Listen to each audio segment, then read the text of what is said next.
Hello dear students, welcome back to my channel physics SPC. Thermal property of matter का एक question.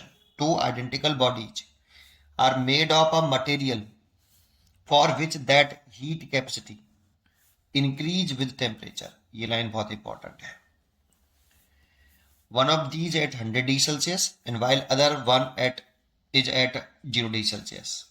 If the two bodies are brought into contact, then the assuming no heat loss, then the final common temperature is।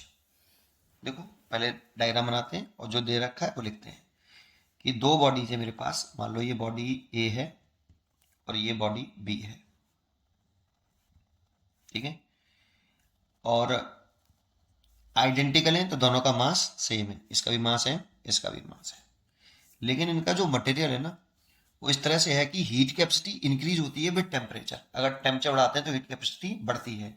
अगर हम temperature बढ़ाएं तो जो heat capacity है, heat capacity होती है मास इनटू स्पेसिफिक हीट। इसको बोलते हैं हीट कैपेसिटी। इसको मैं किससे लिखूं, सी से लिख लेता हूं। सी स्पेसिफिक हीट नहीं है, ध्यान रखना। हीट कैपेसिटी होती है मास और स्पेसिफिक हीट का मल्टीप्लिकेशन। इसकी यूनिट होती है कैलोरी पर डिग्री सेल्सियस, कैलोरी पर डिग्री सेल्सियस, और स्पेसिफिक यूनिट की होती है कैलोरी पर ग्राम डिग्री सेल्सियस, है ना। तो इसकी यूनिट होती है कैलोरी पर डिग्री सेल्सियस, है ना। किसी भी बॉडी का टेम्परेचर जिसका मास एम है, उसका टेम्परेचर 1 डिग्री सेल्सियस बढ़ाने के लिए जितनी हीट एनर्जी चाहिए होती है उसे हीट कैपेसिटी बोलते हैं। तो टेम्परेचर बढ़ाते हैं तो हीट कैपेसिटी बढ़ती है, ऐसा क्वेश्चन में कह रहा है। Heat capacity increase with in temperature. तो पहले इस बात को समझिए, ठीक है। तो देखो इसका टेम्परेचर इनिशियली दे रखा है ए टी ए, ये इनिशियल टेम्परेचर है, इनिशियल, ठीक है। टी ए ये दे रखा है 100 डिग्री सेल्सियस, और इसका T B initial 0 degree Celsius. तो बताओ इन दोनों में से किसकी हीट कैपेसिटी ज्यादा होगी? हीट कैपेसिटी ज्यादा होगी ए की, क्योंकि इसका टेम्परेचर ज्यादा है। जिसका टेम्परेचर ज्यादा उसकी हीट कैपेसिटी ज्यादा है। Heat capacity increase with temperature, है ना। तो इसीलिए ए की हीट कैपेसिटी ज्यादा है बी से, ऐसा क्वेश्चन में हमें गिवन है, ठीक है। अच्छा, अब आगे बढ़ते हैं। अगर आगे बढ़े तो अब कह रहा है इन दोनों को कांटेक्ट में रख दें। If the two bodies are contact brought into contact, then the assuming no heat loss, the final common temperature is। दोनों बॉडी को अब कांटेक्ट में रख दिया। ए बॉडी है, इसको और बी बॉडी को कांटेक्ट में रख दिया। अब इन दोनों का जो फाइनल टेम्परेचर है, फाइनल टेम्परेचर वो कॉमन हो गया होगा टी, ये हमसे पूछ रहा है। तो एक बात बताइए, इसका टेम्परेचर ज्यादा था तो इसका टेम्परेचर कम हो रहा होगा, और इसका टेम्परेचर 0 था तो इसका टेम्परेचर बढ़ रहा होगा। तो इसका टेम्परेचर तो बढ़ रहा होगा, इसका घट रहा होगा, इसका टेम्परेचर घट रहा होगा, इसका टेम्परेचर बढ़ रहा होगा। तो देखो इसका टेम्परेचर अगर घट रहा है तो ये हीट एनर्जी रिलीज करेगा, और जितनी हीट एनर्जी ये रिलीज करेगा उसको ये हीट एनर्जी एब्जॉर्ब करेगा, क्योंकि एनर्जी का लॉस नहीं हो रहा बेटा, देखा ना, एज्यूमिंग नो हीट लॉस।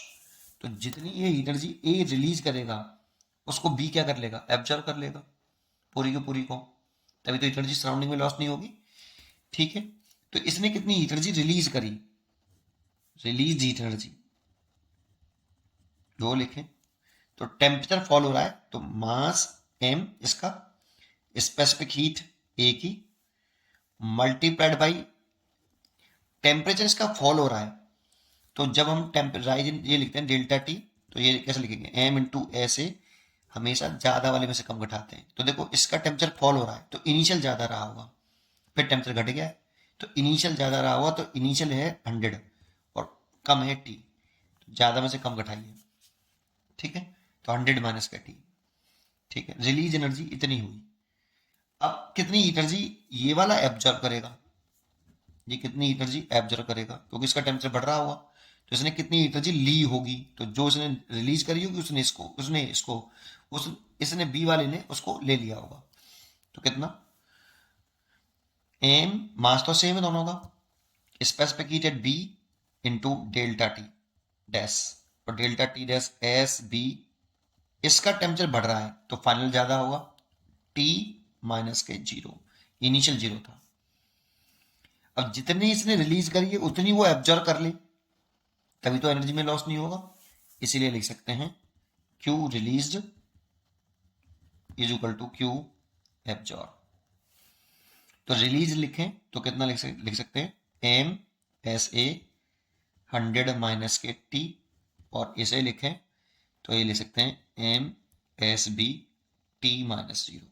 अब देखो ये specific heat, sorry heat capacity है, एम इंटू एस जैसे हीट कैपेसिटी, इसकी जगह पे लिख सकते हैं सी ए, और multiplied by 100 minus C A into T, अंदर मल्टीप्लाई कर लिया, सी ए लिख लीजिए इसकी जगह पे, और इसकी जगह पे लिख लीजिए सी बी इंटू टी।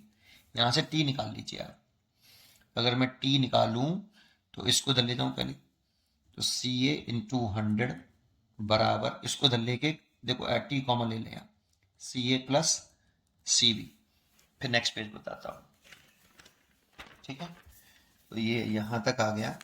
इसके बाद क्या करना है, सी A into 100 over C A plus C B, ये देखो टी निकाल लिया। लेकिन हमें यहां जानकारी किस चीज की है कि सी ए ग्रेटर देन सी बी है। तो एक काम करते हैं, इसको ऐसे लिख सकते हैं, क्या देख के बताना मेरे को, 100 सी ए प्लस सी बी ओवर सी ए। ये वाला सी ए सबसे नीचे ले आया मैंने, दिख रहा है, ला सकते हैं कि नहीं मैथमेटिकली, बिल्कुल ला सकते हैं। क्या इसको ऐसे भी लिख सकते हैं, देखो 100 1 plus C B upon C ए, सी ए का एक बार इसमें डिवाइड, एक बार इसका डिवाइड, तो ये लिख सकते हैं कि नहीं बताओ, बिल्कुल लिख सकते हैं।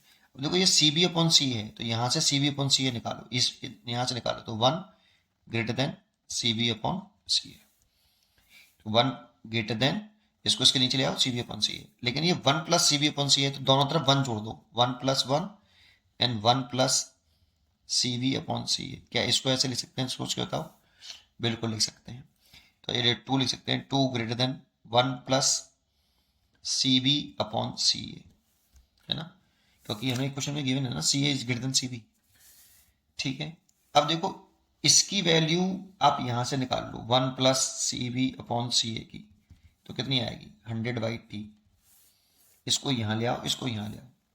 अब इसकी वैल्यू भी यहां से, ये वाली वैल्यू यहां पर पुट कर दो, तो 2 ग्रेटर देन कितना 100 बाई टी, तो टी का सब मल्टीप्लाई कर लो, 2t ग्रेटर देन 100, तो t equal to T greater than 50 degree Celsius.